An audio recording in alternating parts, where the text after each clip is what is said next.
Is that the top of Hercules? Yeah, that's our light bar with some of our cameras. That's such a cool view. So Ooh. that black piece of equipment on the port side, that is the Norbit that is making all the nice nice maps right now. Wow. And that's on the top? That is on the forward light bar on the Front. port side. Okay. Forward. Okay, so front of it. Yeah, so we're Port side looking, is left side? the camera's looking forward. Port side is your left side Okay. if you're looking forward, and that's where the Norbit is. So Oh. as we're being dragged backwards on these, if we zoom in uh, on the Norbit screen here, you'll see that Hercules is facing away, and that's it actually being dragged back. But yeah, that is the Norbit up there. Hmm. That was another, we had another Norbit question, which is what's the difference between the yellow and blue sonar scans? Yeah, so the yellow is active, what we're seeing right now, and then the blue is past. It's the history. So it retains, I don't know how long in either length or time, history of pings, and those are the blue ones, and those have had a little gritting to them, but the active, however many, 20, 30, 40 pings are the yellow ones. Hmm. Do you save? Like how much of the data gets Oh, saved? it's all saved. Okay. And it's this, this is just in its raw form, really. See, when he swung around there, and you saw this blue one, that's now had a second smoothing step put Oh. on it. We call it gridding. You take the individual soundings and try to connect them and grid them. But all the data is saved, and then they'll go back, they can clean it, they can remove all those outer and combine each swath to put together a complete picture. It's exactly what we do with the DriX. Hmm.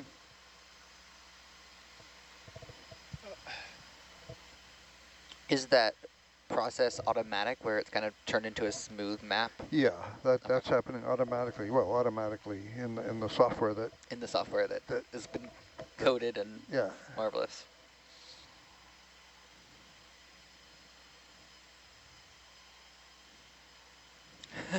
When we were describing where the Norbit is on the robot, somebody commented that it's on the forehead. I'm like, yeah, exactly. On the forehead. That's where the the Norbit is. We'll be coming up on a change of watch in about 12 minutes. So get your questions in. That's right, yeah, because this watch answers them the best, for That's sure. what we were told that in the comments at the beginning of our watch. Were we? We were. Really? Yeah. My gosh. So we're the good question answers. What do you have?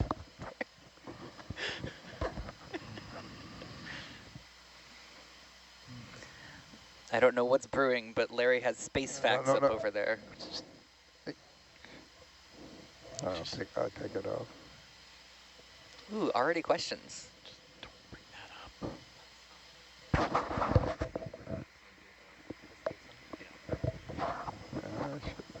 All right. Well, we have some questions here. Do you work with any local universities or research institutions in the general area you're surveying? That's a great question. Do you want to take that one? Yeah, I can touch on that. We love to partner with as many local organizations, research groups, schools, communities as we can in all the places that we go. I think a really good example of that is our upcoming Marsh Islands expedition. We've been working with partners at the Marsh Islands Marine Resources Authority to plan that expedition for the last year and a half and some change. We have several Marshallese scientists coming on board from various research institutions. We've got students coming on board. So yeah, we've got a lot of opportunities to really partner with local communities and make sure our expeditions are relevant for not just the broader deep sea science communities around the world everywhere we go, but also for local management needs on the ground as well. Yeah, and we also, our education team works tirelessly, as you know, to do outreach all around the clock during these expeditions. Maybe you can talk to that a little bit. I'm curious if you're doing any events like in the Solomon Islands this expedition as well. But that's another way we like to really bring these expeditions, try to make them more present for the places that we're working in and more relevant. Yeah, absolutely. And as part of that, there's we have a series of what are called ship to shores, which are basically just free interactions. So there's a studio behind all of us right now that's where Megan occasionally was pinging in earlier. And basically anyone in the world can sign up to come chat with us and to ask questions, which is fantastic. And we have a bunch of them scheduled. I think we're gonna have 4 of them tomorrow, so that'll be fun.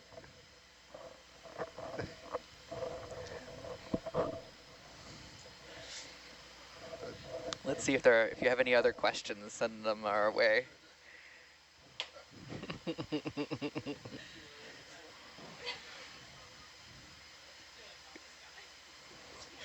Paraphila jelly. Ooh, do you use a magnetometer?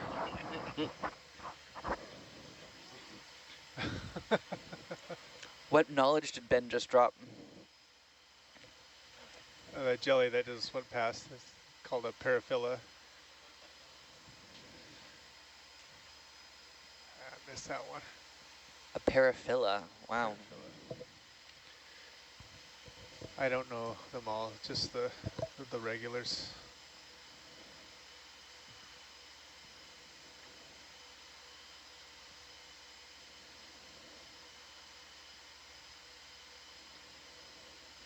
I think their common name is like red hat jelly, something like that. I think, is it helmet? Helmet, something, yeah, it's something like a... Red helmet. Yeah.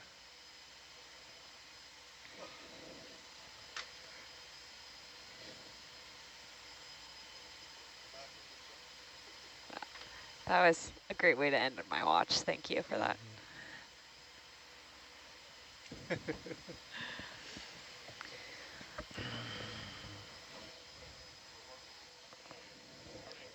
Good morning. So we're just coming up to our watch change soon. So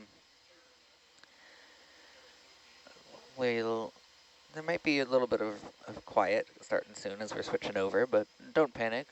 I'll be here so you can ask questions if everyone else is transferring their incredible knowledge to the.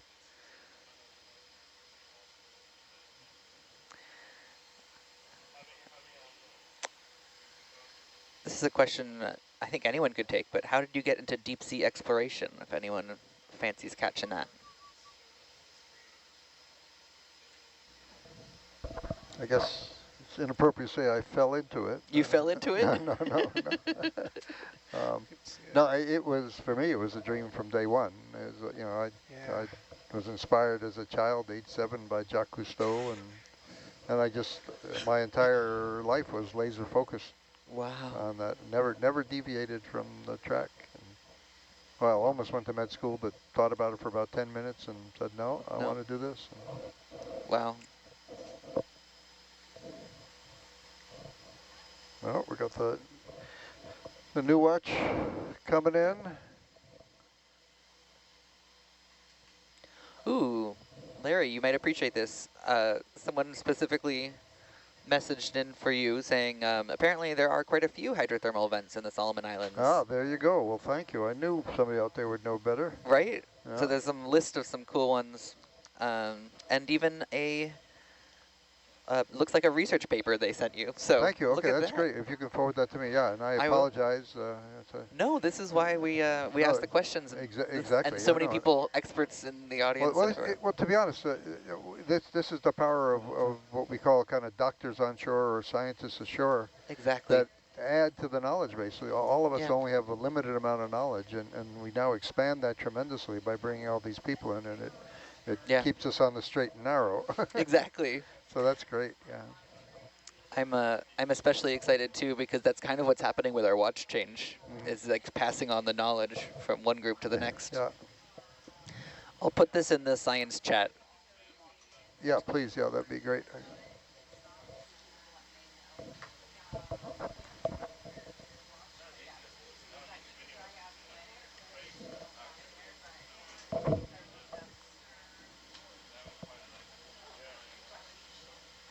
How long are the watches? That's a great question. Well, wow, you all have some amazing questions. Maybe we'll have to hand them over to the next group who are going to come through. But the watches are 4 hours and then 8 hours off, and then we do it again. So when we're diving like this, all of us will be on watch 8 hours a day, but just split apart. So we're the 12 to 4, meaning it was just midnight to 4 a.m., and then we'll be back again. Yeah, and I want to noon thank, four. I just got this note about the vents, and I really thank that person. I'll find that paper, read up on it. And Yeah, I'm excited to read up on it too. Thanks. that's great, thank you. Anonymous, you're great. Yeah, yeah, I'm always sad that they're anonymous.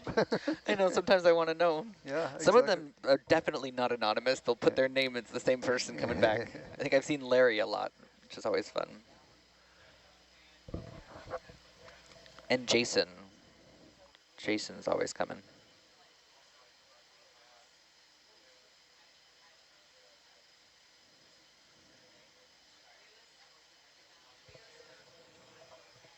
And I'll be sure to pass along thank yous to the team, but particular Jacob regarding sonar, as this our chronometer uses bathymetry data with radar rescue. And Ben on the equipment caught at the top of the camera.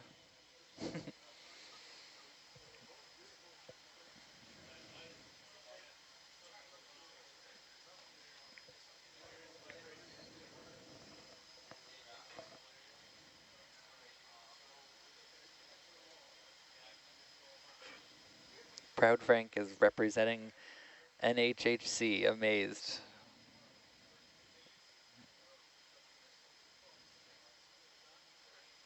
Roughly what fraction of messages am I reading out? It depends on the moment. Sometimes we get a lot, sometimes we get a few. At the moment there's about one every 5 seconds, so y'all are chatting with us.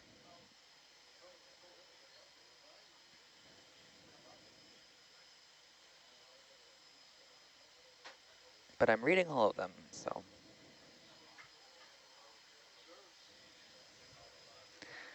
What undiscovered ship in Iron Bottom Sound does each member still want to find the most, and why? We've done a little bit of round robin with that, which has been quite fun. I think I made a note of some of the answers, if I can find it here. But the dream find for Frank was the USS Jarvis, so that's what he's hoping to find. That's his dream. Megan and I were both excited to see if we could find any planes, plane wrecks, because we haven't found any, and they're much harder to find with DriX because of their size. So those are some of our dreams.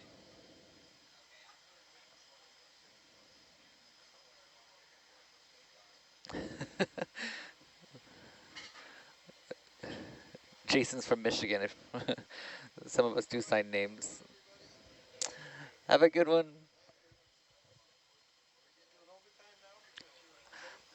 I'm just having fun. There's no real other person to relieve me, so I'll just do the most I can. What are your favorite deep sea ecosystems? Oh, I really enjoyed the hydrothermal vents that when we were watching in the Mariana Trench. So I like seeing some of them. And the coral gardens, just mind-boggling to me.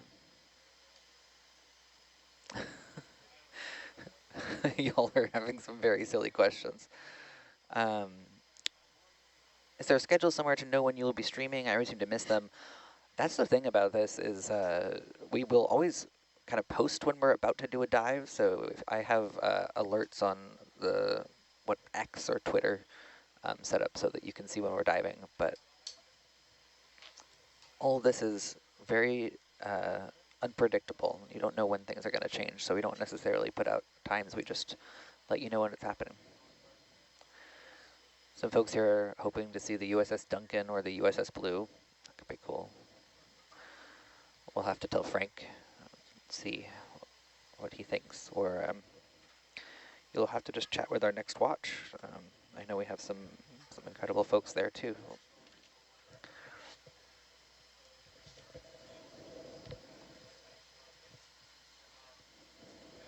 Yeah, I can tell all of the diehard fans seem to know each other. It's just really lovely.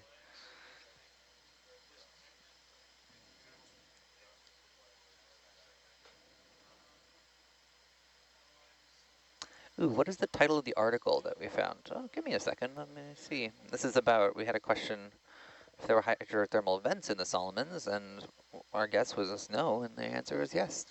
A viewer kind of commented in. Um, Chris, did you Mariner call me? regions.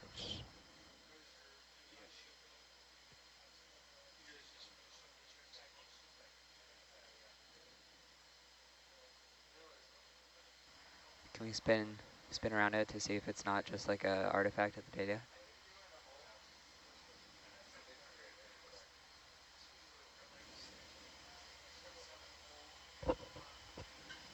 This isn't near any of the DriX targets so I would be surprised that it was.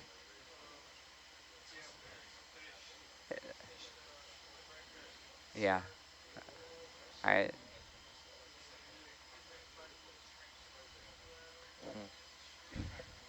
Let's keep moving.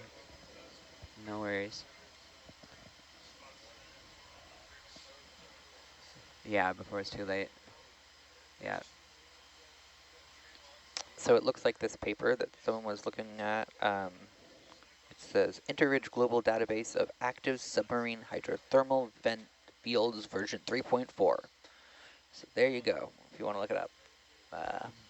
Beaulieu, Beaulieu is the first author there. My background is astronomy, so this is graduate school, a little bit different than this.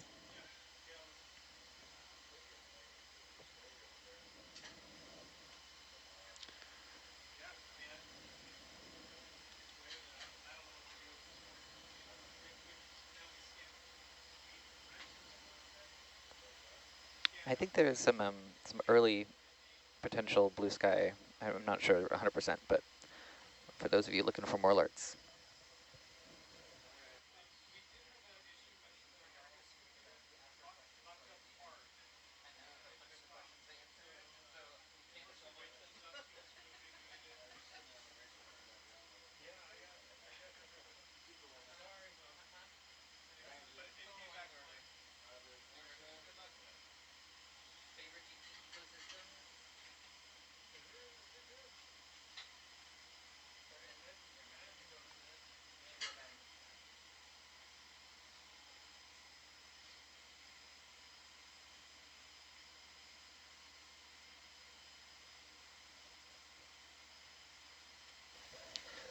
So I think our new watch is getting settled in, but you might hear some quiet. However, I think we should start you off because you have probably the best answer of finding or answering this question, which is like, what are the chances that we find the Akatsuki?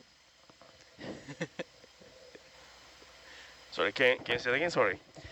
So one of our visitors asked, what are the chances that we find the Akatsuki? Is that how you say that correctly? Akatsuki, yeah. Okay. So Akatsuki is, I think, a subclass of Akatsuki. Sorry, it's a Fubuki class, and then subclass of it's called Akatsuki, and then basically the number of the turret is different than Akatsuki class or Fubuki class, and also torpedo tube, and also Marvelous. Yeah. Well, thanks. I am going to leave you all, but I hope you have a marvelous watch. I'm going to go to bed. Thank you. Thank you, Locke. Yeah. And there's some, if you're following along on the chat, there's some great questions left for you because we accidentally asked a bunch of them and then we're leaving because we only had 10 minutes left. So Okay. feel free to enlighten them. Okay, awesome. All right, amazing. Till next time. All right, we are just settling into this new watch. In a moment, once everyone's settled back into their positions, we'll do some introductions.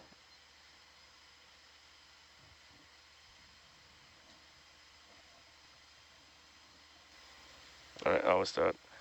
Hi everyone, my name is Hiroshi Ishii. I'm a maritime archaeologist here. I'm a researcher at the Center of Southeast Asia Study at the Kyoto University. Yep.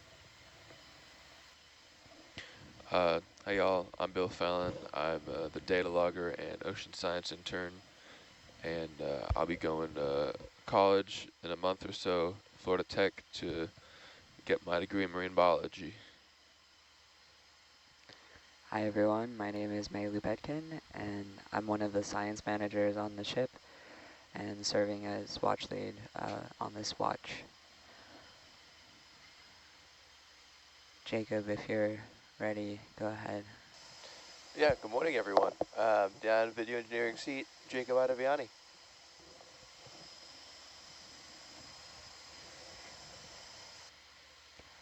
Tim, I think you're off SPL. I am indeed off SPL.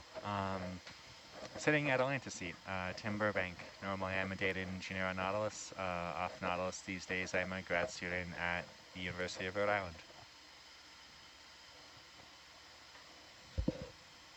Dan in the Herc chair. Was that the last name? Ohio gozaimasu. Delta Dan, the Emperor of Patience, reigning from the Herc chair. Hey, I'm Chris Krasnowski. I am here as a navigator and high-resolution mapping specialist for the ROV and shallow water systems. And super excited about it. And awake and ready. Totally. Awesome. Navigator, what's our ETA? Sure you want to know? Like 40 minutes. Yeah. Heard. There's a bunch of targets though once we get there, so it'll be cool. Don't worry. Maybe it's a wreckage field then. Yeah, it's definitely possible. Wake me up when we get there. So for this really long dive that we started off with a survey of the recently identified wreck of what we believe is the Terazuki. This entire dive so far is really exploratory. We're visiting a series of targets that were recently mapped by the uncrewed surface vessel, the DriX, from our shore-based team. So they're out mapping while we're diving, and the series of targets that we have that we're heading to now, there's a little cluster of them. So there's around 4 or 5 that are really near each other. So we'll go continue towing above them with the Norbit multi-beam sonar, high-resolution sonar system that is on Hercules. You can see that in channel 3. And if we see something in that yellow swath, something coming up out of it, either some debris or wreckage, then we'll go down to the seafloor and visually inspect what's there. And we'll kind of keep doing that evolution for the next while. We have a lot of DriX targets coming up. So after this upcoming cluster, then we'll head to another couple of them and keep doing that. There's 9 other ones after this cluster of 5 that we'll be visiting. And then at the end of that sort of series, we have a DriX target that we think might be the Ayanami, which corresponds to some archival data for where we thought the Ayanami might be. So a lot of unknowns and then a potential visit to the Ayanami.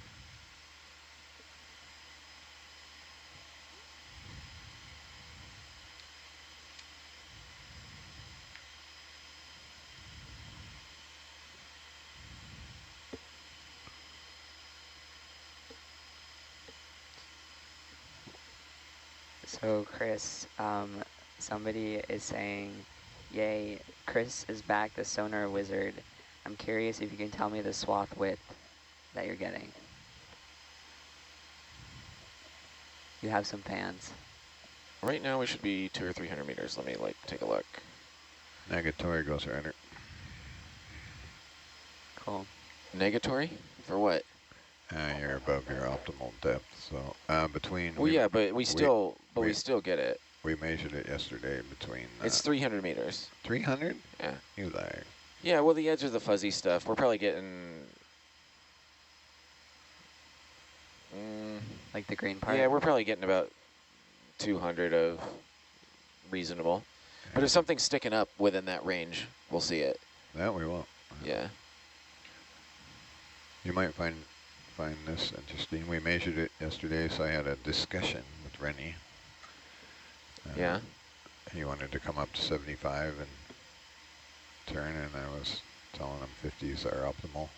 So, yeah. We actually measured it, and we had the grid wall up there, and 25 meter. So if you stick it up there now, and 25 meter boxes, 25 wide, 25 tall. You know your grid wall? Yeah. Yeah. Stick that up there. You want the grid? Yeah, I like the grid. 25, 25? Yeah. I've been fully converted. Did not like it at first. But it was interesting, I thought.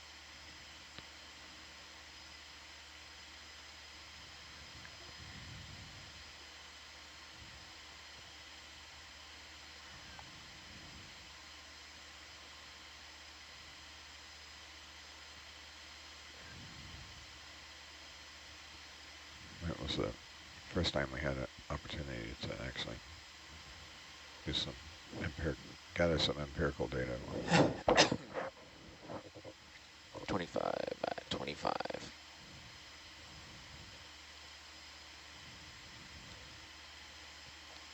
Whoops.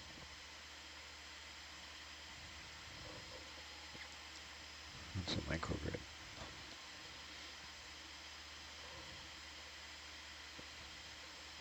That's your 25 by 25 grid. 25 by 25 meter? Yeah, I think, yeah. Yeah, I don't know what he that's had. it. No, he had a bigger one. 25 boxes across. 25 boxes, sorry.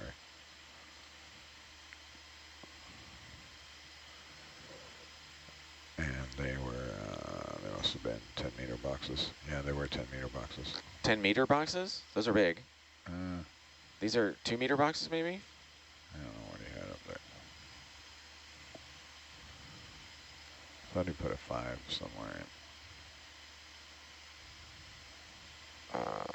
Oh wait. Cell size 5. Yeah, man, what was it? Yeah, there you go. All right. There you go. Yeah, full screen that. Yeah. You ready? We can put it in Tron mode.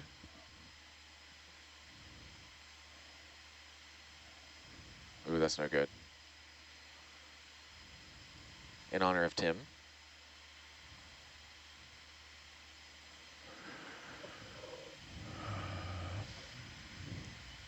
His boxes, his grid was wider. Wider, what do you mean? I think oh, alpha is, let me turn. Boxes were bigger. They were easy to count. Your boxes are smaller somehow. 10? Yeah, let me see the edge of the beam. Say what? Let me see the edge of the beam.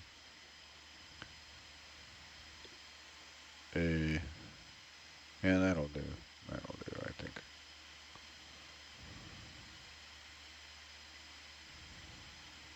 And actually, That's close enough.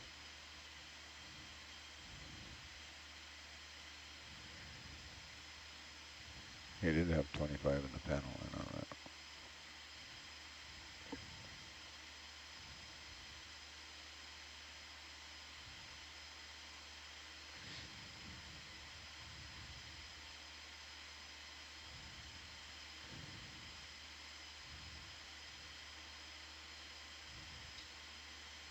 It goes. there we go. You make that an even number. Yeah. Or let's do this. This will be even better. 10. 10.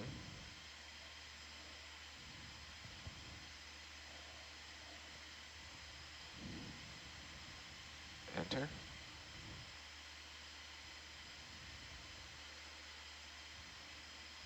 What's the Star Trek episode where they, the very first one, where Q's there and he has the energy, like the big square mesh net?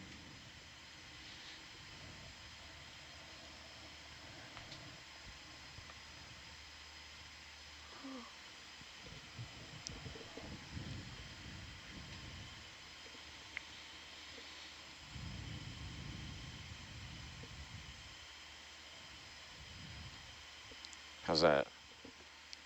Nope, bigger.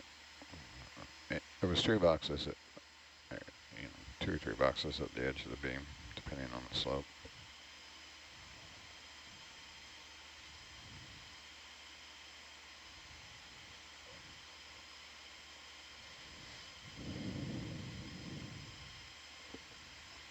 Yeah, that's it. That's perfect.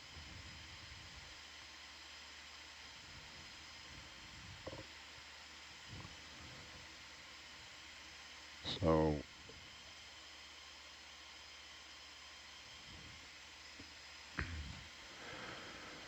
we did an experiment at 50 and 75. So actually I lied, that we're at 50 now. So at 50, you were getting the white dots at the very outer box. Yeah, I moved the whole grid down so there's not a bunch of unnecessary grids above it, yeah. Yeah, but horizontally we were getting, you know, you were getting returns out there at the last box or beyond. And when you came up to 75, it was only to the second or third box in from the edge on each side. So we basically ground proof that 50 is a... What frequency is the Norbit running at? 400. It really only works at 400. Okay. I didn't realize we were so low on the toe. We should be at, Tim, come up to anchor altitude 65.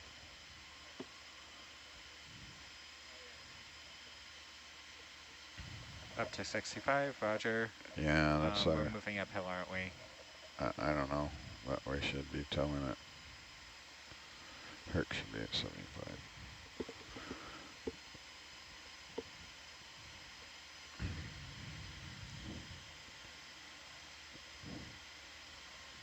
But yeah, with the same setting, we'll lose a little beam width between.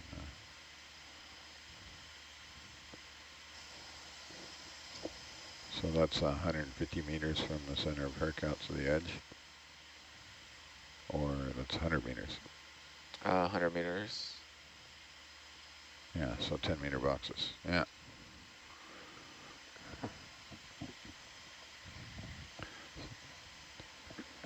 The 10 meter box is made for easy math. And we can, we were using that to monitor Herc's altitude, because if we're up at 75 with Atalanta and Herc's kind of, we're towing dead stick just to minimize the wear and tear on our thrusters. So Herc rides about 5 to 10 meters above Atalanta as it's being towed, because it's about 50 pounds positively buoyant.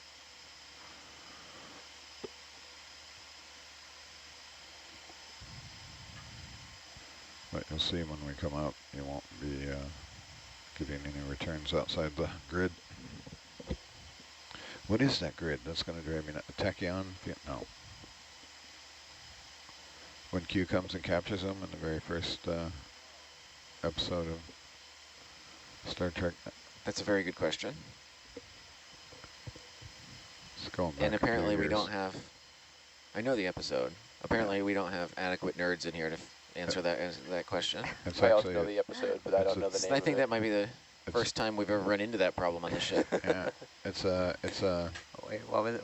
Can you repeat the question? it's a 2-episode. What was the grid called in the first episode of Star Trek Next Generation? Okay, true. Not enough nerds, sorry. Not enough nerds? So that's interesting. Tonight, I don't know if we got different settings, but now we're like 20 meters. So now we're getting better coverage. It automatically adjusts itself in ways that I don't have manual control over. So this was not the case last night. We were seeing the opposite effect. Yeah. So oh well, they might not have had the range set long enough. Oh, Rennie knows though. He would have had it set. Yeah. Is it the holodeck?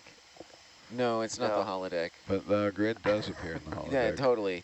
They have like in the first episode. There's like this big like grid in space that traps them. I have a shoreside nerd who offered that. Yeah. So Q traps them in Shout the out first to Jeff. episode and then holds them in court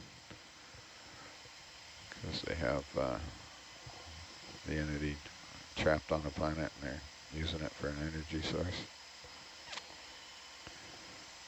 Can you save your grid setup as Dan's grid setup? That's what some of the viewers are saying. I can, yeah. RViz. Like Dan default.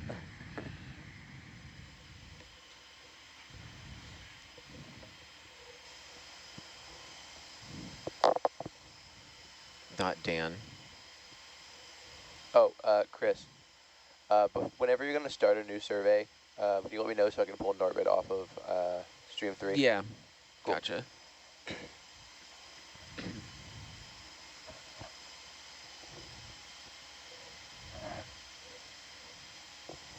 rviz.dan. I'm gonna have to figure out a reason to use a .dan file extension. You should make all your file extensions. Maybe it should be like the danger limits configuration.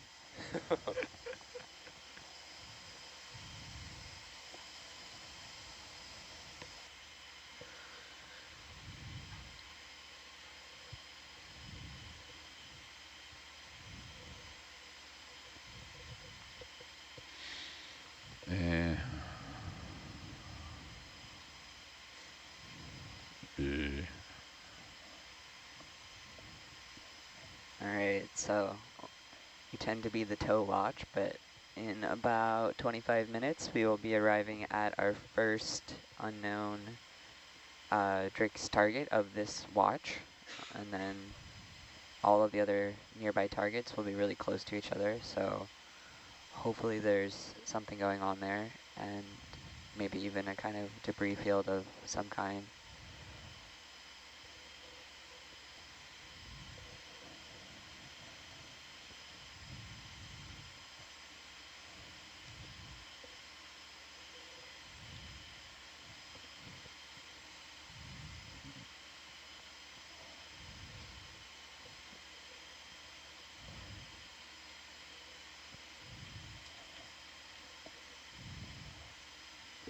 I'm going to have to watch that again. I haven't watched it in ages. Encounter at Farpoint.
You'll have to mention that to Rennie, Chris.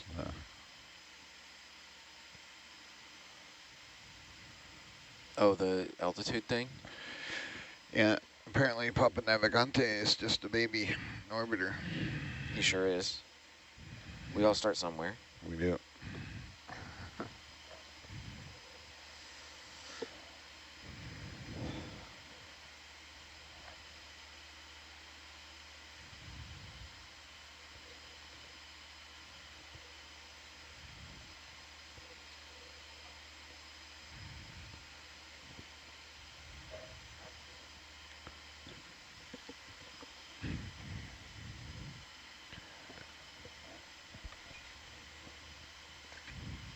Tim could capture a screenshot in low pack and send it to him. Are you PC3 again, Tim? 52. I think so. Let me I confirm. That's a... I could, if you want to make it easier, you could full screen this one, and I could put that up there. Because I can easily do, can I? If you don't want to mess around with that, but. Yeah, there we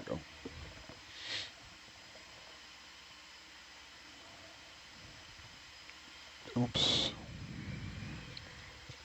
Wrong button. You can see where we came up in low pack there.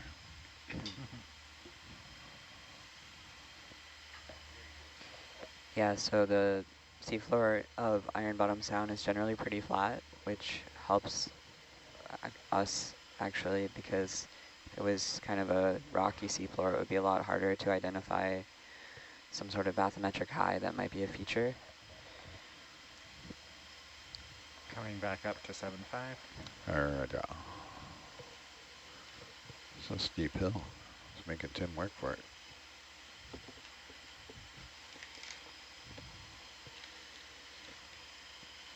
This looks like a navigator paper. I have the same thing. Oh, do you want this? Looks like a blank piece of paper over here. Oh yeah, that was our mouse pad. Oh, Roger. The giant mouse pad I put on the tables. No good anymore? It has holes in it. Really? I guess not holes, it's textured. You have to adjust your DPI setting thusly.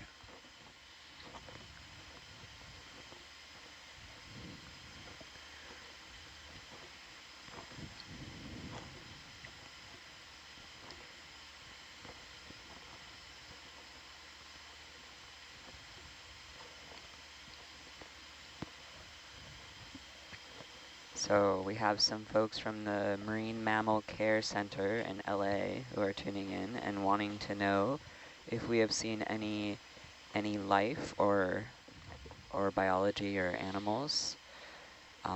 We've seen quite a lot actually.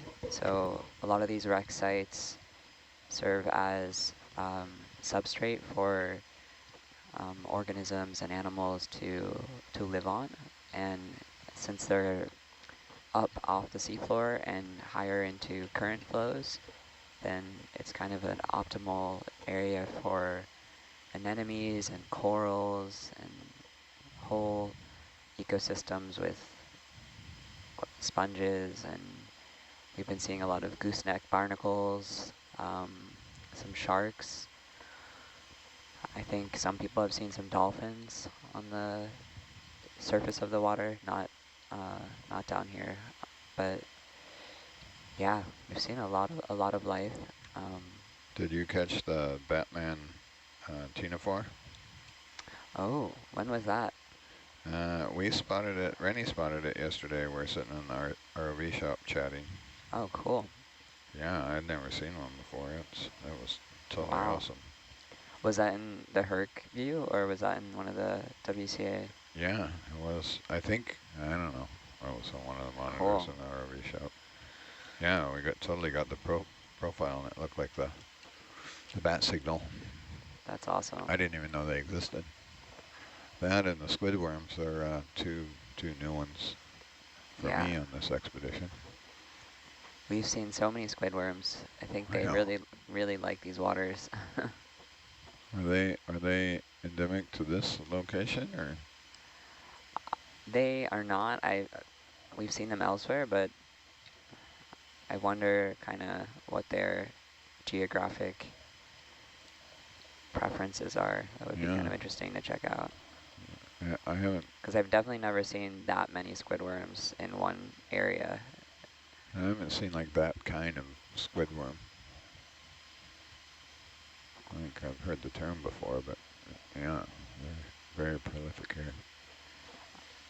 I'm sure they'll make some of the highlights, even if on social media, if you haven't seen a squid worm live. Jacob says we don't have enough footage of them to make a.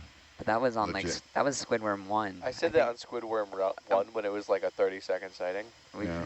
There might be enough for compilation at this point. Considering we see about 10 a watch. Yeah, the Squidworm communities of the Solomons could have its whole own video. They've.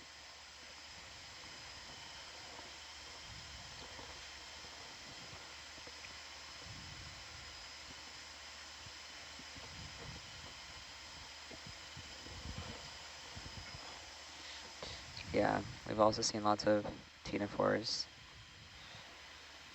and other midwater squid on the surface. That was a popular part of one of our tows. What is it export as? We've seen a pretty spectacular glass squid. I think 2 at this point. Nice, that's awesome. Those are really beautiful. Flying fish. Lots of flying fish. Did we ever identify the species of little shark that we're seeing? Oh, Bill, Bill really likes sharks. They're what? Bill is a shark fan. Oh no. So we had that little. They're little ones, and we saw the one specifically by the ones screw we've with been seeing have been dogfish, I believe. What type exactly, I'm not sure. No, they're called dogfish. They are still sharks. But I don't know what that little white one by the screw was. I'm more knowledgeable on shallower water sharks. Nice.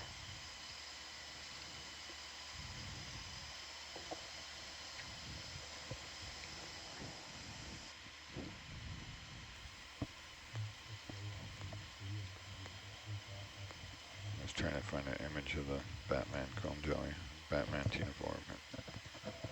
Rennie pulled it up right away. Something I'm hoping to see again.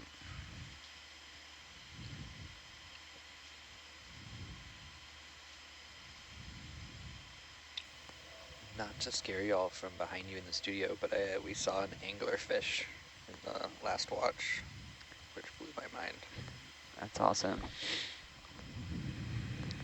Yeah, some people are writing and sharing that too.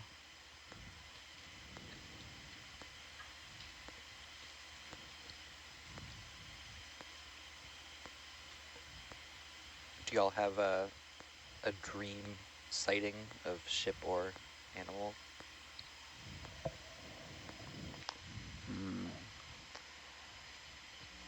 Have to think about that for this region. Do you have a dream sighting, Bill? Yeah, I was actually just talking to a friend last night about it. I would love to encounter probably won't see it on any ROVs, but I'd love to encounter a whale shark at some point. But deep sea, I would love to see just some funky, out of this world shark. Like, I'm not sure what deep sea sharks are in the Solomons, but some highlights of deep sea sharks around the world would be like the frilled shark or the goblin shark, and seeing something like that would be super cool. Or a whale. I know whales, there's some whales down here.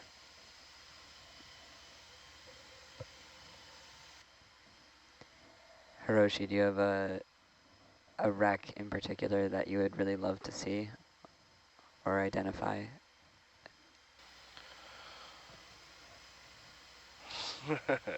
Okay. um, yeah, actually, I was talking to Frank about it. Actually, there's a mega size aircraft carrier called the Shinano. It sunk near. Oh yeah. Yeah. I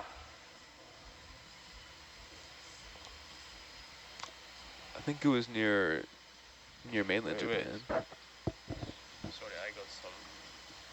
What? What is this music Oh, you put blue on. on? Okay, sorry. Sorry, what did you say? Sorry. I think the Shinano is up by Japan, isn't it? Yeah. Because didn't It's she I get think sunk like a day after leaving near port? Chiba Peninsula, Boso Peninsula, around the Tokyo Bay area, and Yeah. then it's a converted aircraft carrier. It's based on Yamato. Musashi, Musashi Yamato, yeah. Yeah, it's very sad fate. She.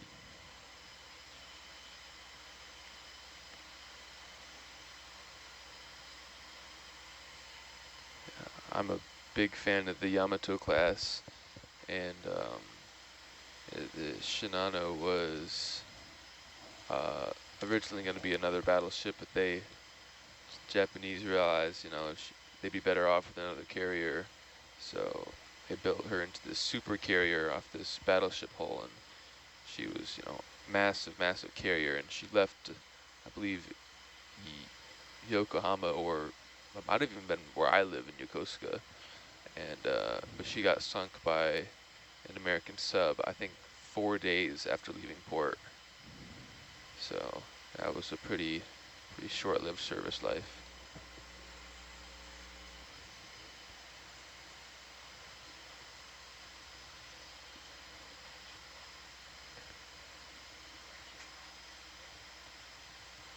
I think there was some chat just at our watch change about hydrothermal vents and volcanoes around this area.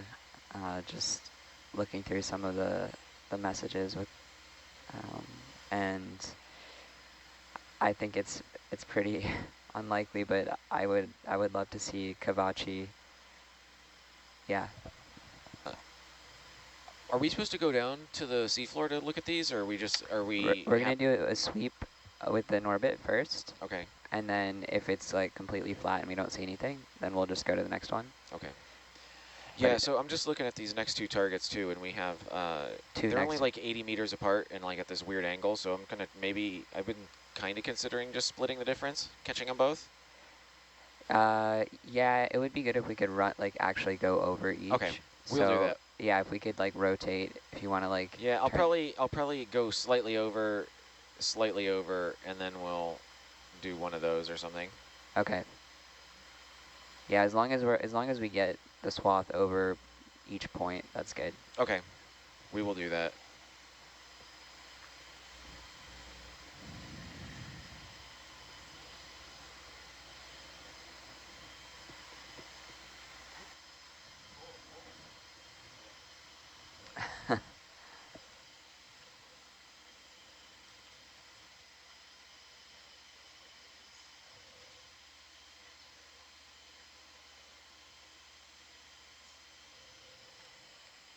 Oh, you must. You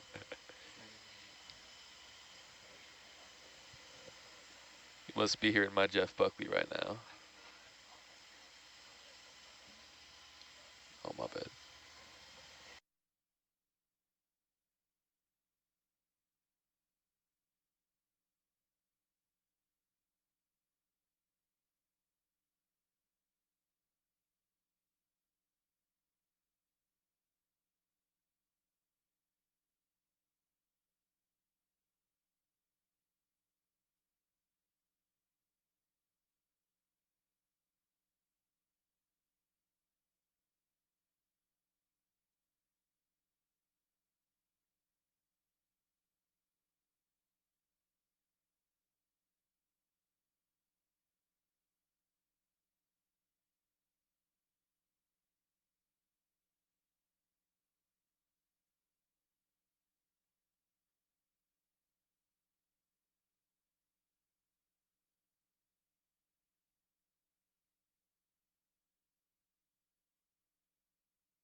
All right, we're coming up really close on our DriX targets with the ship.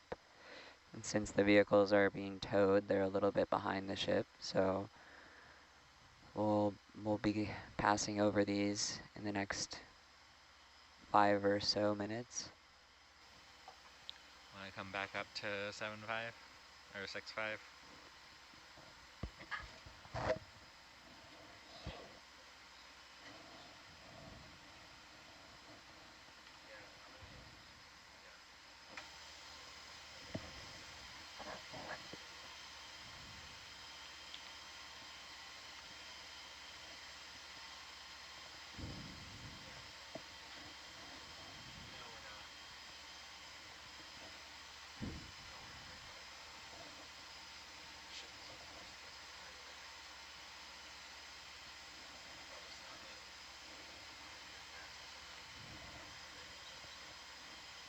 Holding altitude.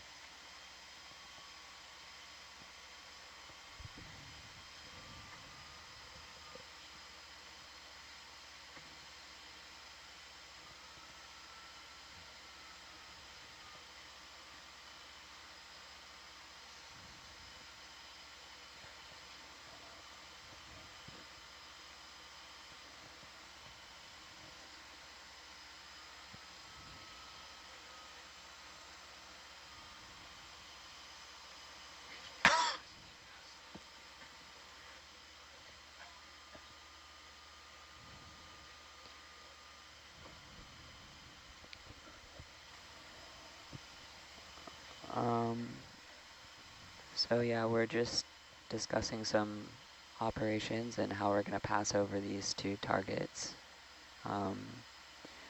Once we've arrived at them with the ship, and just in a couple minutes we'll be there with ROVs. There's 2 unknown DriX targets right next to each other, so we're going to tow across both of them and carefully watch that yellow swath in channel 3 to see if we see anything that looks like it might be some wreckage. I can, or I can...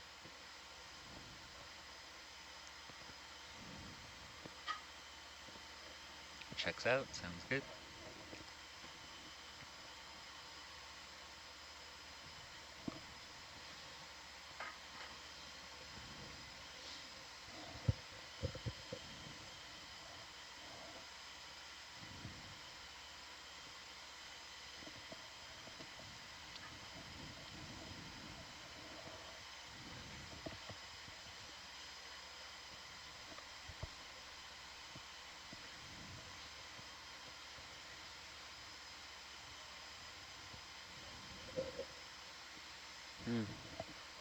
It's interesting. Some people say that dugongs apparently are present in the Solomon Island region.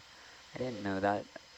Dugongs are really cool, and I believe they're kind of rare or potentially endangered, if I'm not incorrect. But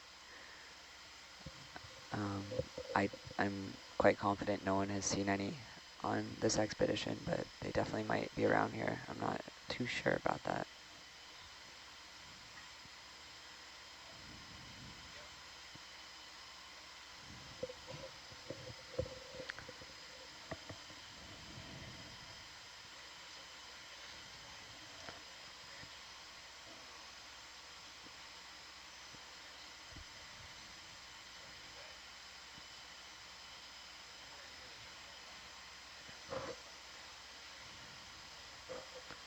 So yeah, our operations team are just discussing the best strategy to be able to pass over these 2 unknown points with the ship and the ROVs. It's kind of like a bit of a choreography to tow the ROVs behind the ship and have them sweep over 2 targets that are side by side.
They're 20 or 10. I cannot, it's just an image.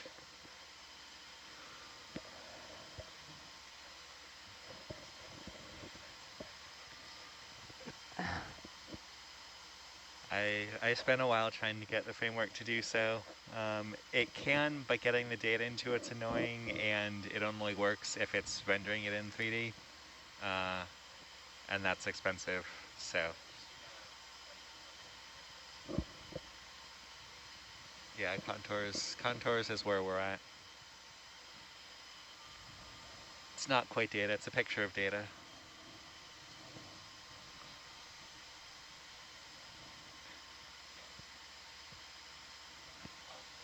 HiPack makes some choices.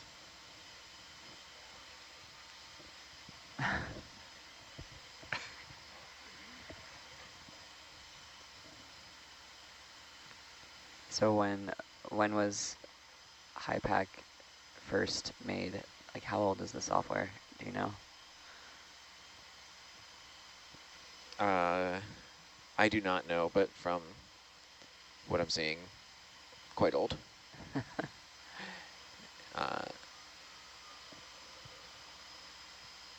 It's still got that very like Windows 95 vibe. Early 2000s or something. Or yeah.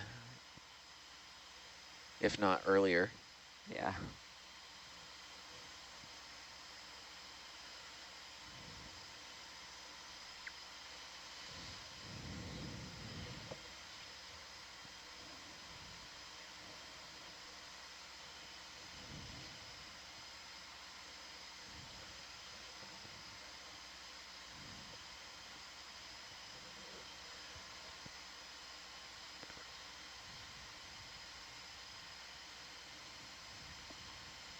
That's fun.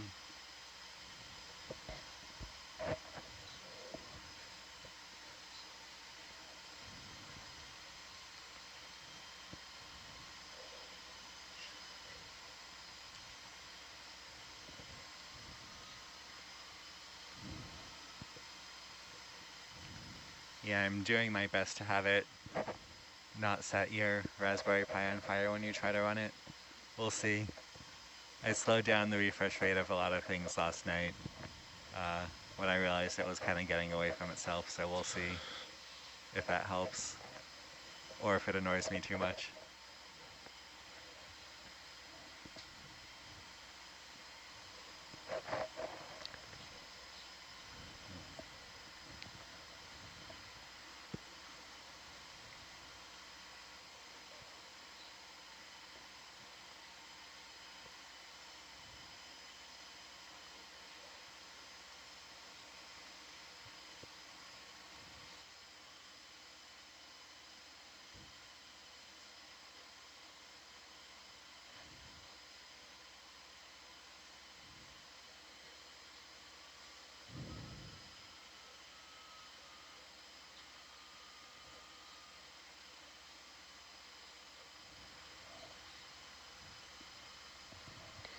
All right, so we're coming right up on our target here.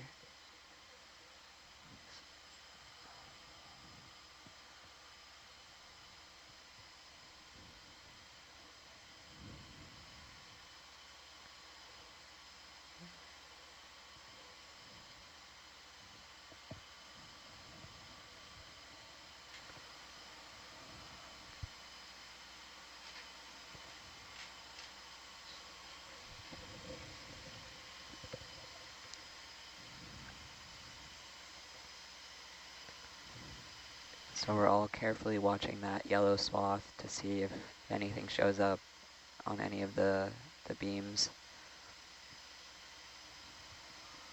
The ROVs are around 50 meters or so above the seafloor, and it helps us kind of get a sense of what's down there in a much larger surface area than if we descended down and just looked with the cameras.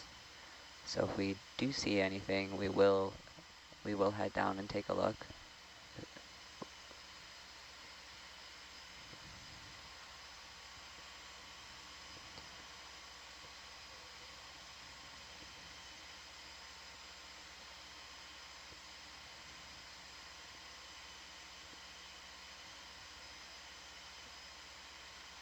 so far this kind of method of DriX mapping, then Norbit confirming, and then going down for a visual reference has led us to identify a full shipwreck that was not seen before. The Terazuki is what we believe that is, as well as the USS New Orleans bow, and as well as some debris from the walk that was a few meters off, a few hundred meters off from the original wreck site. So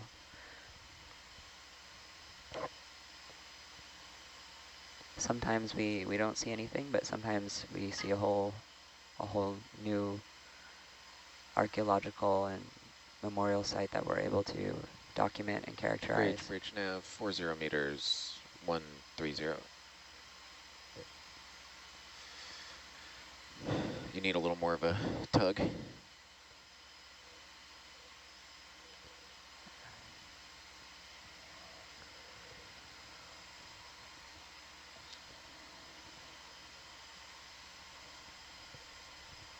Nah, we might as well keep in this.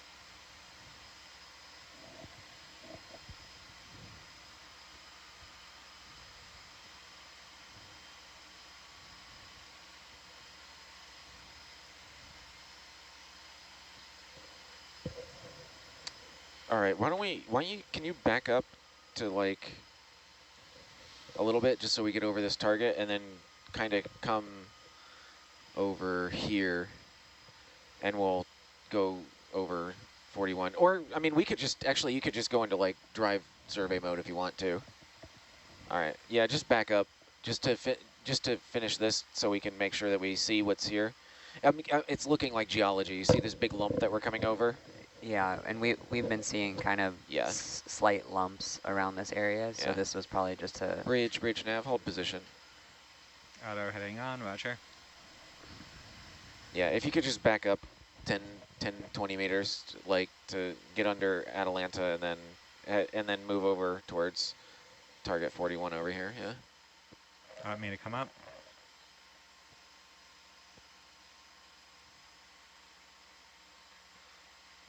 Yeah, this is very just looking like, I mean, it's good that we're seeing what's actually there, but what they actually picked up, but. Yeah, you never know. Yeah, well, it makes me feel better that we're communicating targets right, and we, you know, and they are actually finding stuff. Definitely. To look at, but. It's all about kind of ground truthing and getting a little bit closer. Yeah, and I mean, you know, their resolution is all right, so we can. The official resolution. So we can go and. Yeah, well, it's all right. It can find ships, but it can't really identify them from hills. That's what we're here for. It can find ships, but it can also find geological mounds. Yeah. And. Yeah, that's what I'm saying. You don't know till you go look.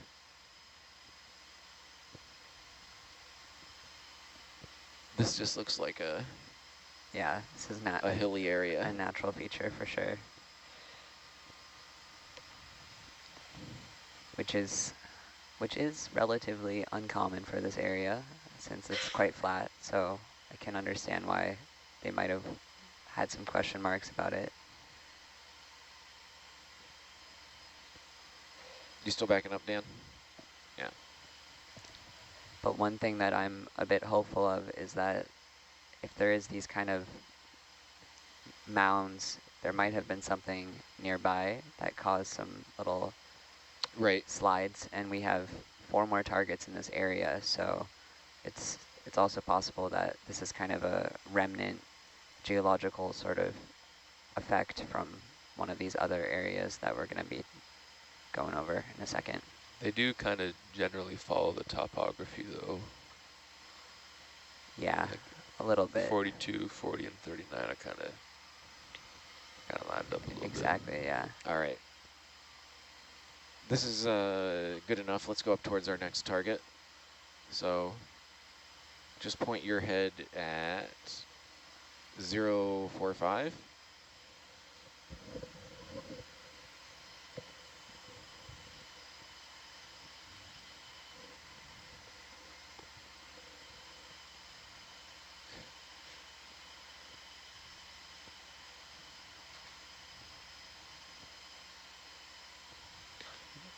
It's funny, you know, Herc's pretty slow at like 1 knot, and then we just see her, you know, turn 90 degrees in about a second.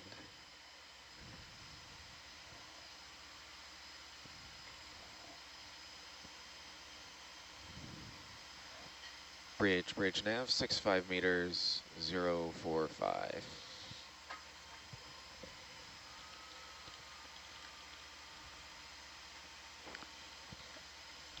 Yeah, zoomed out too much.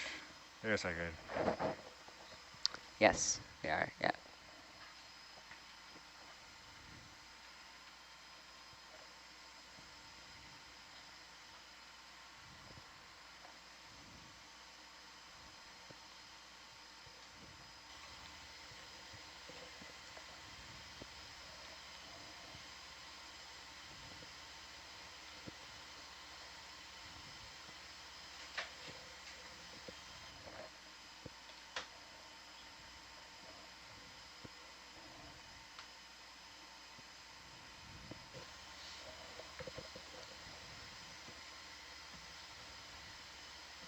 Oh, yeah, I saw. You can definitely see how DriX would have seen these as ship or debris fields. Yeah, and like they definitely, I mean. When you look at them closer, they're clearly more rounded and stuff than that, but like the arrangement and the size and shape, yeah. I'm going to park the ship right over the next target, and I just kind of want you to go to the end of your tether.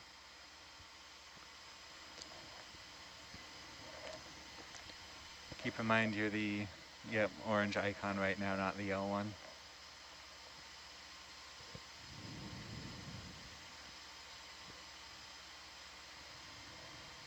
Yeah. No, I'm happy.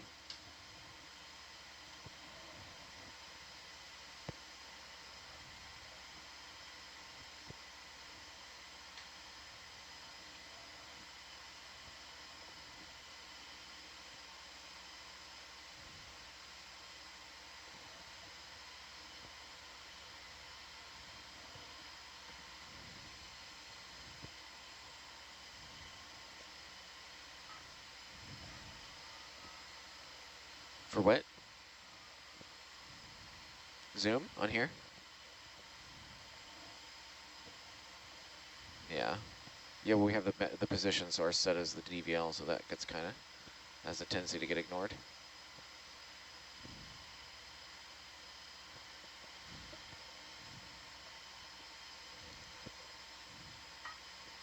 Yeah, there. That's the DVL position. It's the DVL position, yeah. Hercules' master position is set to USBL right now, because we were high altitude towing.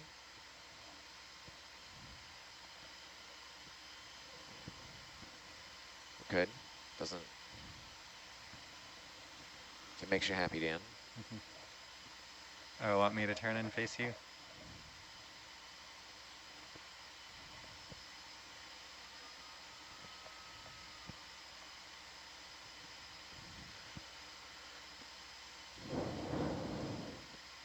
I think we got plenty of leash for it by now.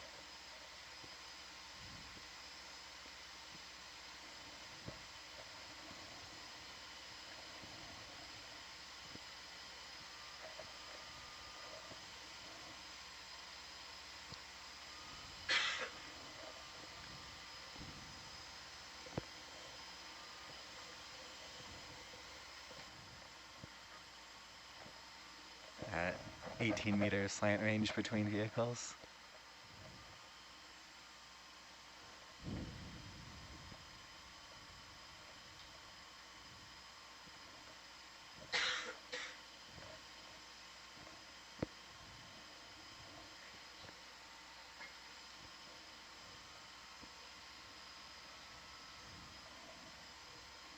Huh.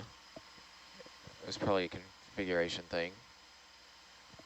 It's the problem with a super general purpose tool is there's 1,000 ways to set it up.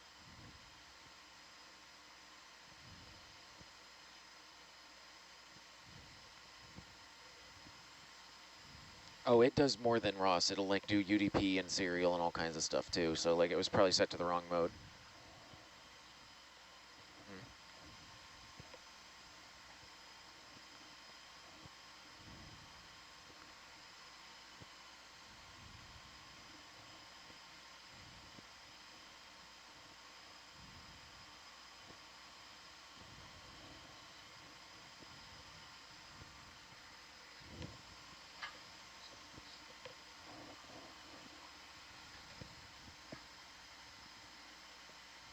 I think that other lump that we're heading right for, you can see it in the old map data. I think that's the other target. Yeah, it looks like it. But we'll do our due diligence here. Yeah, just... We got to get over there and get set up to do the next ones anyway, so. Yeah, sounds good.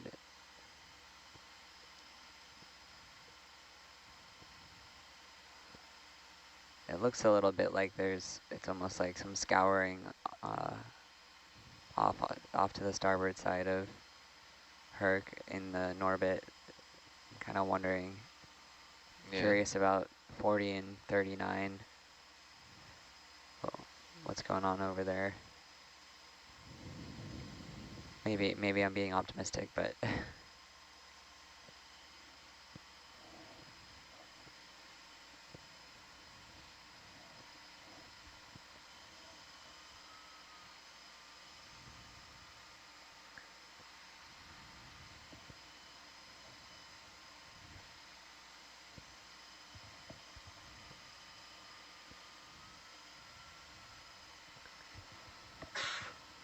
so some questions coming in about DriX and the official title of all right resolution, as well as whether DriX can discern between geological features or something that's human made.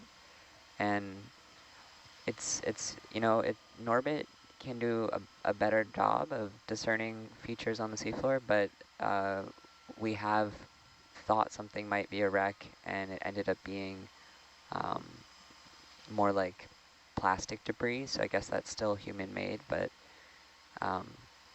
we're not able to see exactly what something is. We're able to make out the kind of general shape of the feature, and then from that and from our knowledge we can kind of get a sense of what we're looking at. So what we're seeing here is pretty clearly just natural sediment formations that may have been related to. All right, the ship move is complete. You want to just push to the end of your tether and then. I mean, yeah.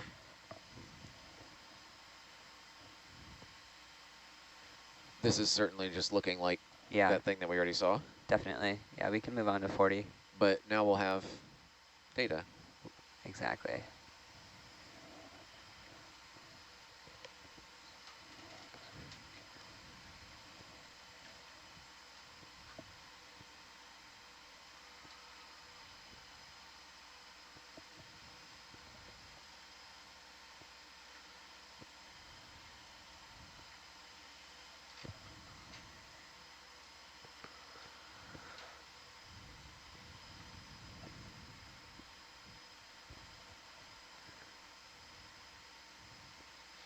And in general, the general kind of depth range that we work in throughout Iron Bottom Sound can range between 400 to, I think, up to like 900 meters is the areas, maybe more like 500 to 900 meters is what some of our targets have been at. We're working sort of within that general depth range throughout the sound, but mostly 600 to 800, I'd say. We moving to unknown site 40 next then? Yeah, we're heading to unknown 40, exactly.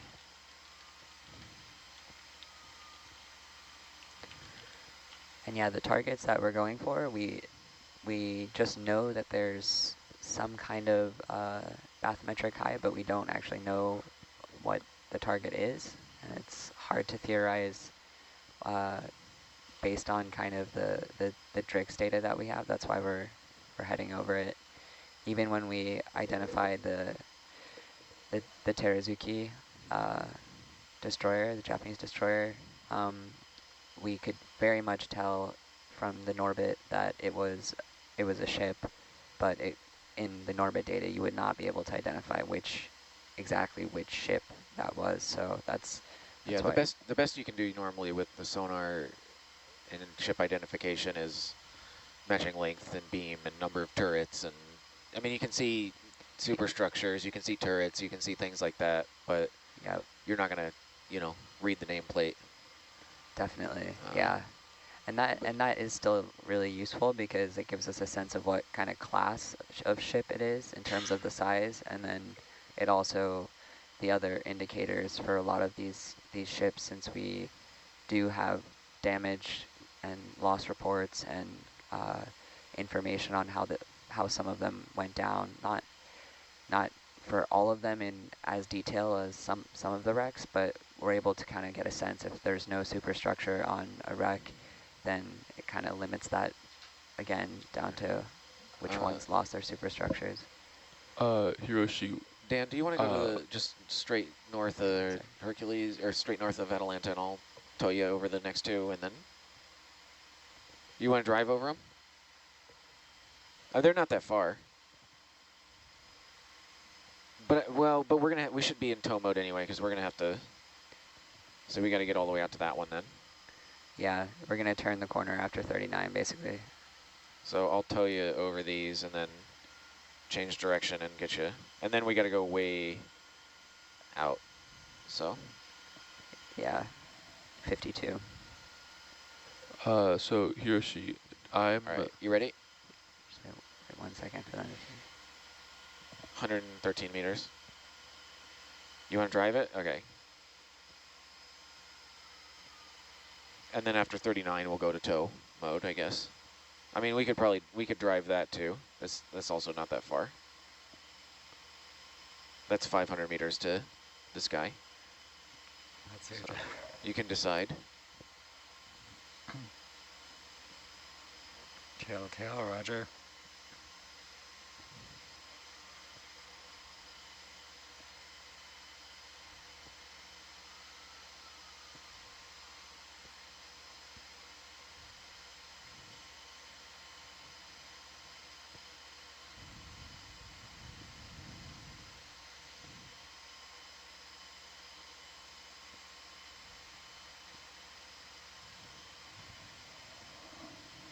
There you go.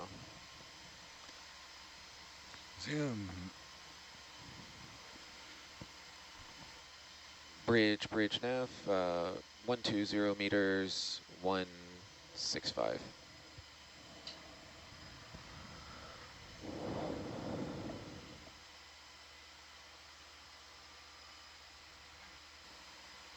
Copy that.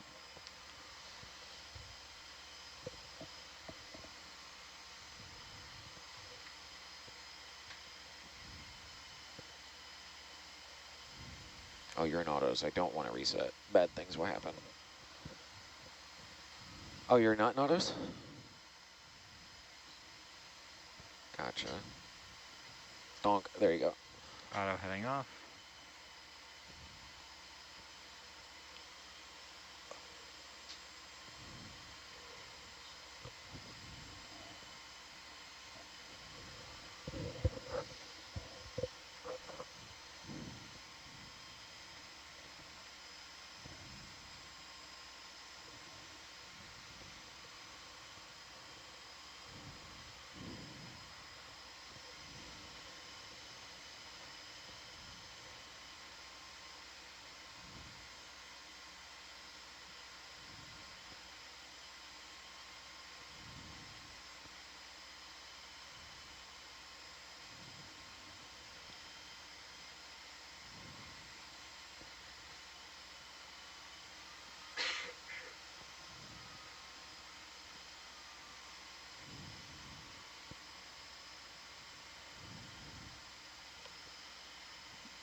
All right, staying at ear depth.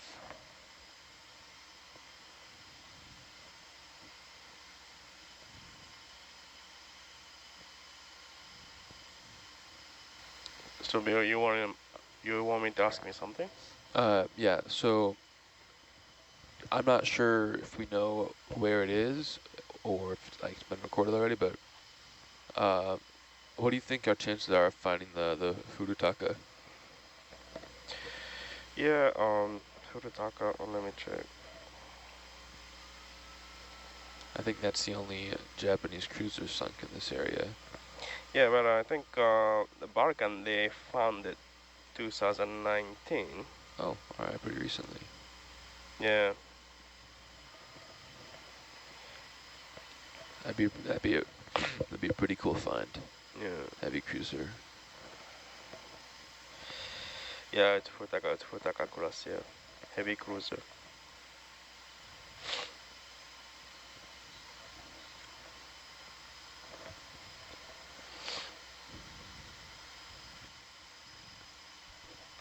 So we're coming up on a couple of other DriX targets here.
Whee!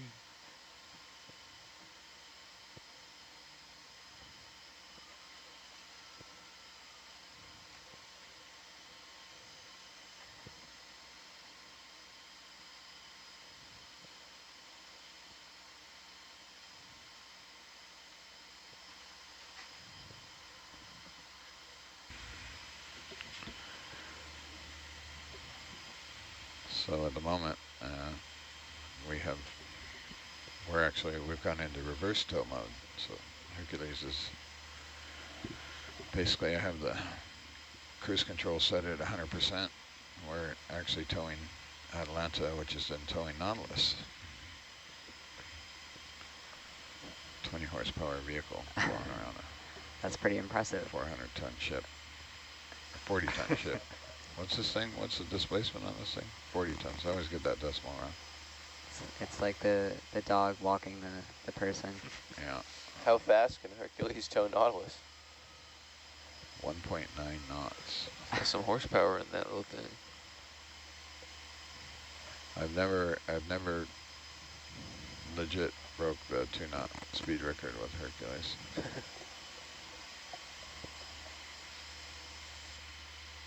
I usually run out of tether before.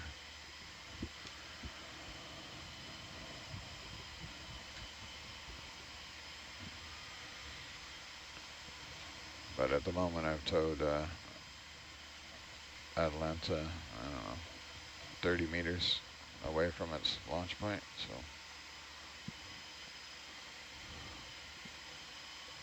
We're actually ahead of the ship for once.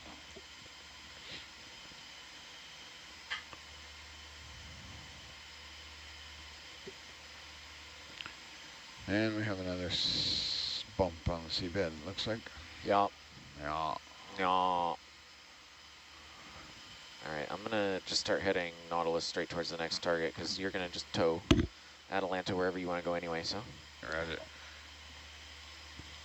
Bridge nav. Let's cancel the last move and then do 150, 150. That's actually optimal because I can get that heading's going to let me get both of the horizontal thrusters up to hopefully 100%. Witness the full power of Hercules. We've had too many interesting watches lately with the Japanese destroyer in New Orleans, so it has to get balanced out with some more blue water.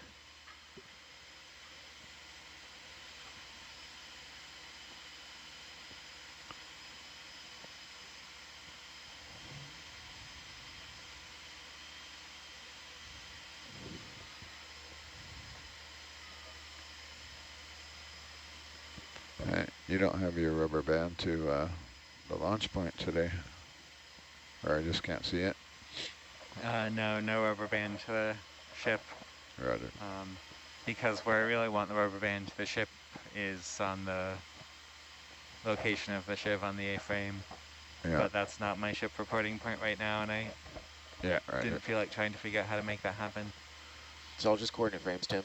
It's just coordinate frames. Everything is coordinate frames. And we have that coordinate frame in a message somewhere. And the hevelometer. Or the bar. In a message, yeah. The compute it too. We call it the. Some days we call it the hevelometer. Some days we call it the barfometer. Depends on the day. Depends on the interns aboard. And whether you care more about vehicles or people. When we took off, we had a bunch of the, what are they, the STEM C kids? There was, I don't know, probably a dozen of them. And we got them all aboard while we were in Honolulu and fed them this beautiful dinner, pork chops and vegetables, and being teenagers. I've done that transit. What's that? I've done that transit. Yeah, being the teenagers they are, they just like scarfed everything that was out there. And we pulled out of Honolulu into weather, and the captain turned left, which put us in the seas. And there was like 12 of them lining the deck for the first 12 hours. The next morning, the whole deck was just littered with the contents of the galley. And they were lounging, laying around, just moaning, and they were in a sad state. And the captain gave them a pep talk and said they needed to not take their seasick medicine and let their body acclimate, get used to the motion of the ship. And it was incredible to see after, like within 24 to 48 hours, they all bounced back and were this energetic. I was down. Again. That was my first time at sea. Was that transit? I was down for a solid 3 days. On the way to BC. Yeah. Yeah. I was down for 3 days. Yeah. And then I was bulletproof, but I was down for 3 days bad. Were you there when the captain gave his speech? No, I was 2 years ago. Yeah. I was also told don't take seasick medication and let yourself adjust, and I now reject that advice. I think that's a lie.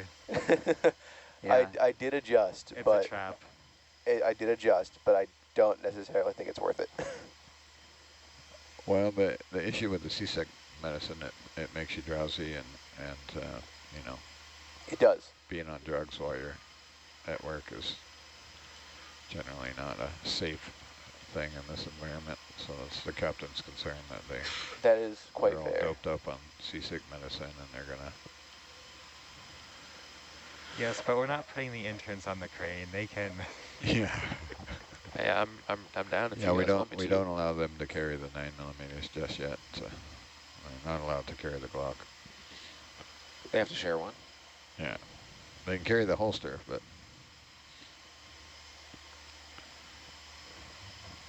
we haven't watched that movie on this expedition yet. That's usually. Which movie? Life Aquatic. Yeah. Oh yeah. That's usually standard for. I guess it's standard when we have the interns on board. We always get them to watch it. Yeah, some people on board are not, I think, a fan of that film. No, because it makes fun of them. I think it's quite funny, but. I do too. And what film is that? Life Aquatic. It's by Wes Anderson. Do you know Wes Anderson films? Yeah. Yeah, it's kind of makes a little bit of a mockery of Jacques Cousteau and basically kind of like the stuff that we do. And it's pretty funny. Have you ever worked with Dr. Peter Gerges? Oh yeah. In his lab? I've worked with him. Maybe he used to come out here like 8 years ago or so for a couple seasons. Yeah. And hit some of his students as well. And then some of his former students I worked with on some HUI projects, but so we were on Falcor with him, with the Ropos kids, and we were on a transit or something, and vehicle was on deck and was all ready to go. So we were all in the control room, and we were watching Life Aquatic, and Dr. Gerges came by, and he was standing there in the door, and he was watching, and he was kind of watching us, and we're thinking, uh-oh, we're busted for watching a movie on shift. And he finally he had like a serious look on his face, and he finally smiled, and he showed us a picture of his whole lab dressed up as Life Aquatic characters for Christmas. And they'd built a mock sub, and they had pictures and the whole scene. So it turns out that he's a big Life Aquatic fan. To like, almost like cult-like status within his lab. It's required watching. So they all came in, and we watched it again. Yeah. It's funny how polarizing that movie is in this industry. You either really, really like it, or some people just don't. It works for some, some for others. Yeah.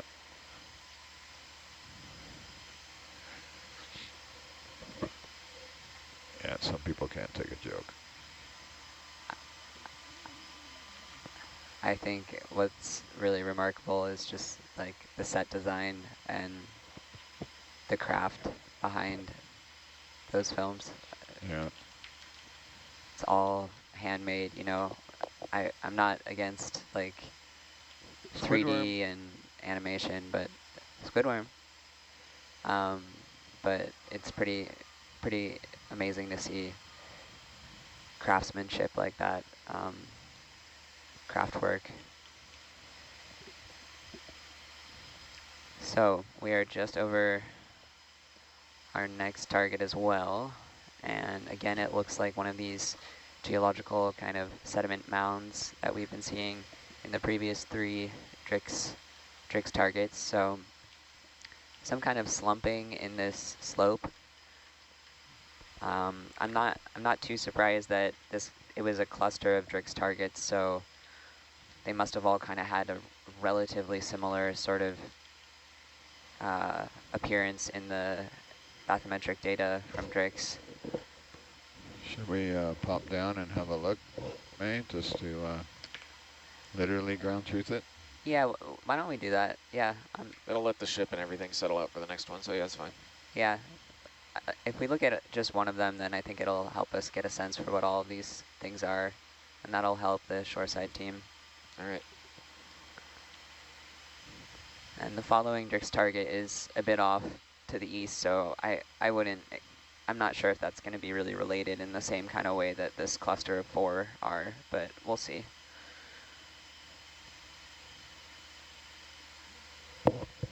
How far is the one to the east?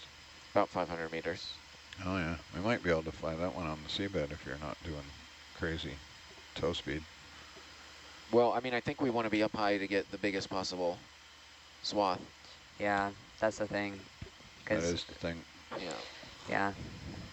I don't know. I can give you, what do we get at where we barely maintain visual of the seabed? I think we get like a 100-meter swath. Yeah, something like that.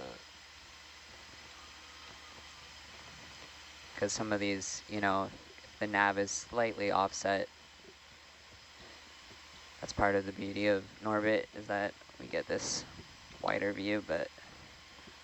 Click it in your auto heading, Tim. I got it. Copy that.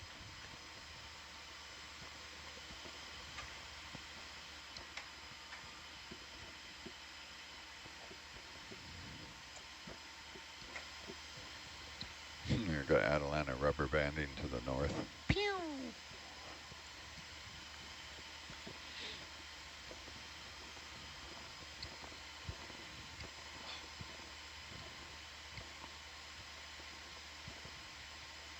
So I had pulled 10, 20, 30. I had Atlanta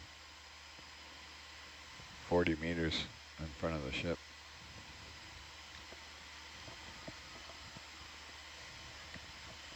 Well, if the ship was static, you can easily pull Atlanta probably 50 meters at this depth.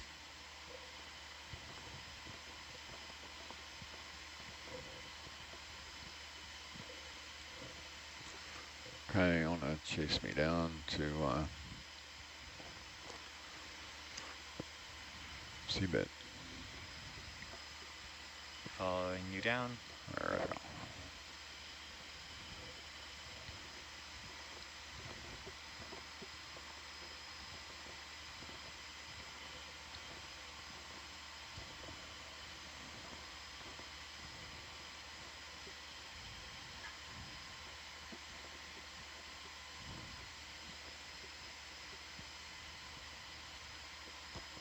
I'm screaming down a little faster than I would normally, but we got Norbit data there, so.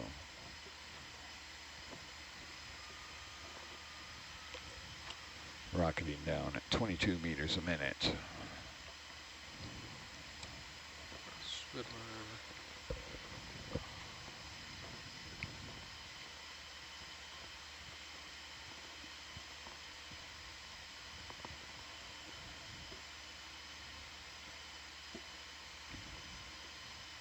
Okay, there's 10 meters. That's probably low enough to see it.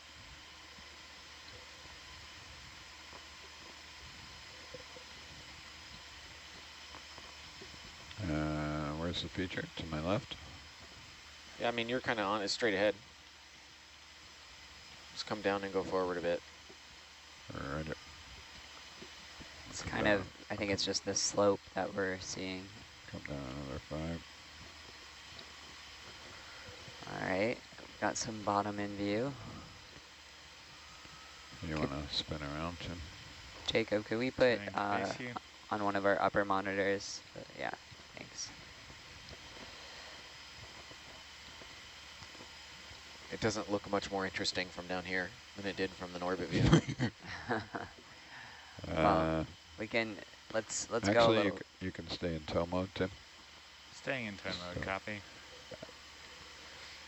I'm just going to fly ahead and we'll do a quick burn here.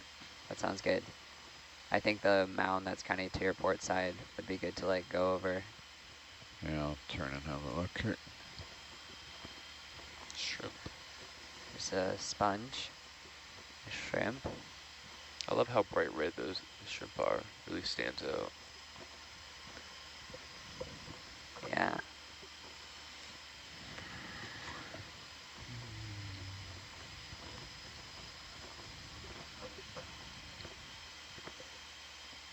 Nothing but mud.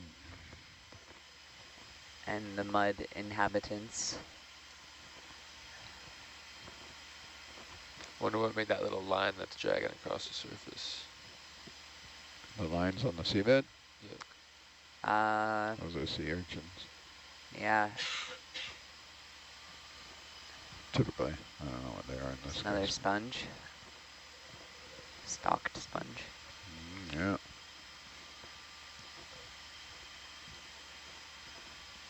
Cool. Push it in there, Jacob, while we're here.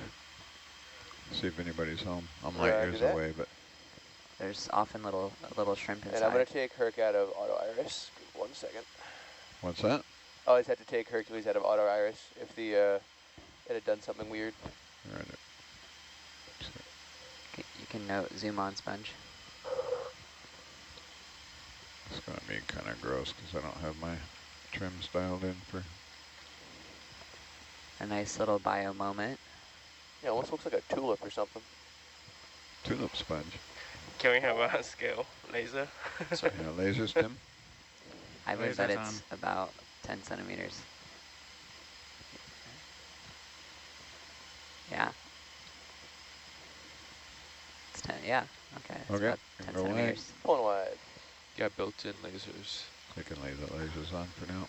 No lasers on. All right. It's a bit rough here because I'm towing Atalanta around the... Yeah, I think we're Okay. I think we're happy with this verification. So Kind of get a sense of the mound. It's helpful to watch the Norbit screen and see where we are in relation to that that high, but yeah, I'll come up a bit here and see what that looks like. so when you guys are comfortable and happy to start moving along, then I think we're good about verifying this, ground truthing this. Roger. So if I come up to 10 meters, you're good for there for the moment too. Copy that.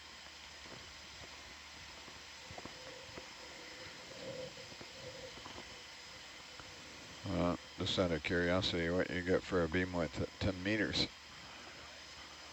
About 150. Yeah. Yeah. I mean, it's a little different because you've got really shallow grazing way out there. So if you're like looking, you're not going to see low features quite as well. So you want to come back up to 50? I mean, you could be a little lower if you wanted, but yeah. I mean, we'd see a shipwreck or something out that far. Yeah. All right, you can move the ship. But what's range of bearing? Yeah, 1 second. Too many displays. Yeah, no doubt. We can take the lasers off. Lasers off. Thank you.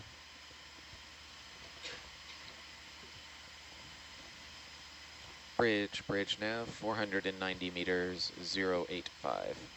Well, if you open up your iris there, Jacob. That's open all the way. I can add some gain though if you want. Just about. Roger. Yeah. 490, That's a nice jellyfish. 085. Very nice jellyfish.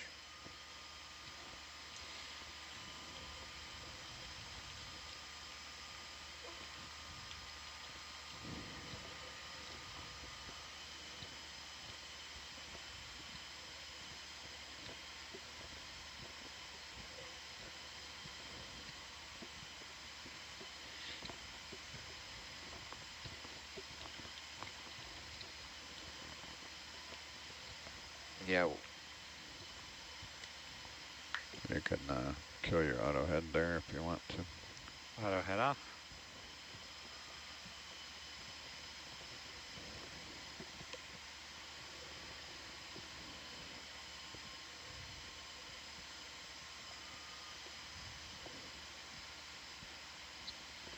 Why don't you come up a little bit more, Dan? Because even with this slight slope, we're still not seeing very far off to starboard. Roger, coming up. 30 meters maybe? Roger. Come up with me, Tim. Following you up. Yeah, it's particularly useful because the walk, that wreck, ended up being, oh, squidworm. Someone in the chat earlier said that it's like shouting out squirrel. Every It does time seem to be the equivalent. What's that? It does seem to be the equivalent. It is the equivalent for the underwater folks in this region. But yeah, I was just gonna mention that it's good that we can see a little bit further, since the walk, which was a wreck that we previously investigated, was a bit off from the target that was mapped. So there might be a slight like nav offset.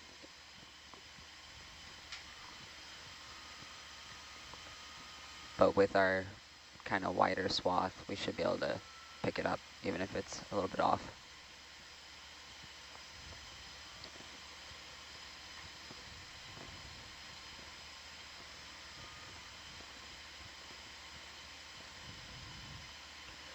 That's Hercules at 30 meters, Yep. pinned. Holding with you.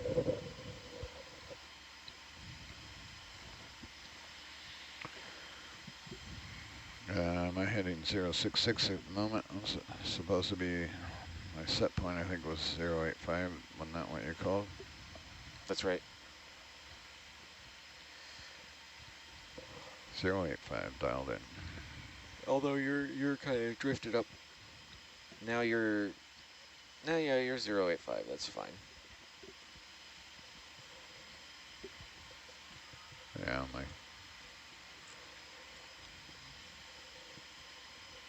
it's not quite coming around there.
So we're continuing along here, back up at an altitude a little bit higher above the seafloor, moving to our next DriX target. We should be there in probably about a half hour. Are we going to get our speed up a little bit more for towing? What's that? That was for, I guess, Chris or you. Are we towing or driving? Well, right now we're driving. We could start towing again, unless I don't think we have any reason to believe that this is it's going to be different than these targets potentially, but we're at 30 meters, so what's your beam width there? It's, yeah, same. Yeah, it's going to take a while to get there at this 43. Yeah, it's hard to see. 30 minutes at this speed. Kick it up to 1 knot. All right. Bridge nav. Let's go ahead and increase speed to 1 knot.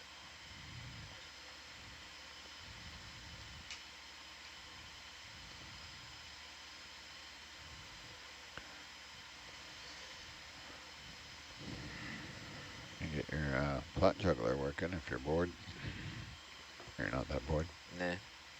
Yeah. What do you want to plot juggle? Speed. Herc. Speed over ground. Oh, you love watching speed over ground. Yeah, Tim needs that data on his low pack.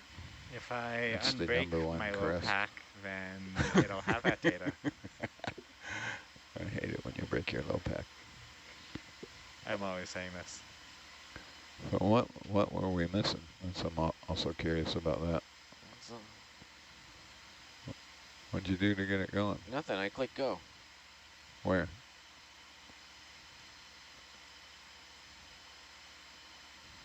I clicked here, start. These things were selected, hit OK. And then their topics are down here. Yeah. I don't know what he was doing. Yeah, if you put that in the window next to the thingy that I can actually see. I'll do that.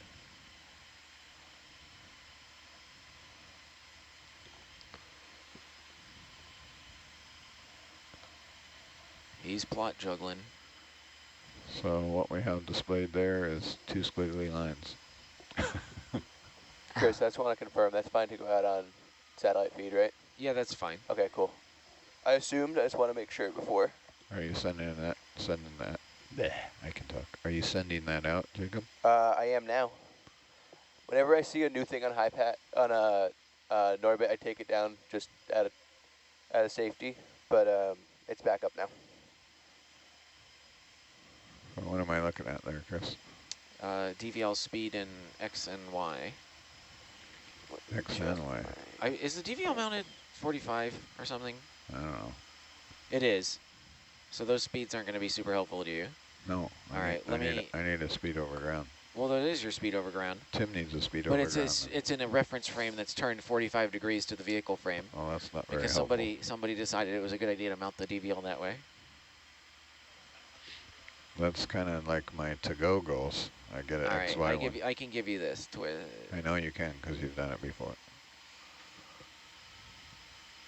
There, now it's in X's forward, so. A sensical. It's in a sensical speed. And not close enough to the monitor to determine which one is X. Green. Okay, so we're up to the blazing. 0.3. Well, and decreasing. Oh, that's in knots? No, the meters a second. Yeah. Everything in Rossland is going to be an SI. All right. Anything raw. As it should be. Yeah. I don't know why we can't use the same units on this boat. My rule of software development is you can have any unit you want, but only on the display, not in the log. Yeah.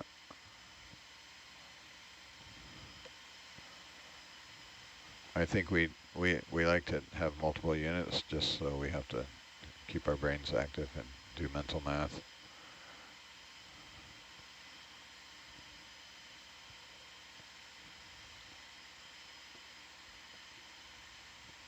It's a nautical tradition. Squidworm. Squidworm. So 0.25 meters a second works out to about half a knot.